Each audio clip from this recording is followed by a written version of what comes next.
একদিন বাদে এলেন কি মনে করে?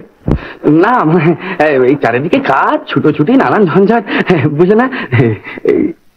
সেসব কাজ ছুটোছুটি এখন শেষ হয়ে গেছে বুঝি? হ্যাঁ, এইবার আমার ছুটি।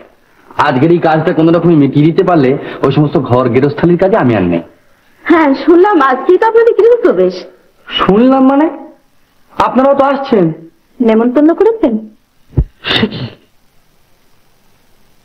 দাদা নিজে বাড়ি বাড়ি গিয়ে সকলকে বলে এসেছেন? হয়তো তার নিচু নজর আমার গরিব দাদার নিচু টিনের চালটুকু ছুঁয়ে যেতে ভরসা। সুরমা, এ তুমি কি বলছো কি? মানে মানে আসল ব্যাপারটা কি হয়েছে জানেন বৌদি? দাদার বড্ড ভুলো মন, নিশ্চয়ই ভুলে গিয়েছেন। দাদা হয়তো ভুলে গিয়েছিলেন, কিন্তু দাদার ভাই তো ছিলেন। মানে সত্যি করে বলছি সুরমা, বিশ্বাস করো, মানে এই নেমন্তন্নের ব্যাপারে আমি ঠিক এই প্রথম শুনছি। তাই বুঝি দুটো মিষ্টি ভদ্রতার কথা শুনিয়ে আমাদের আপ্যায়িত করতে এসেছেন? আমার দাদা গরিব হতে পারে শুনে সব ফেলে ছুটে চলে যাবেন, তাই তো আপনি ভাবলেন কি করে? না না সুরমা, শোনো।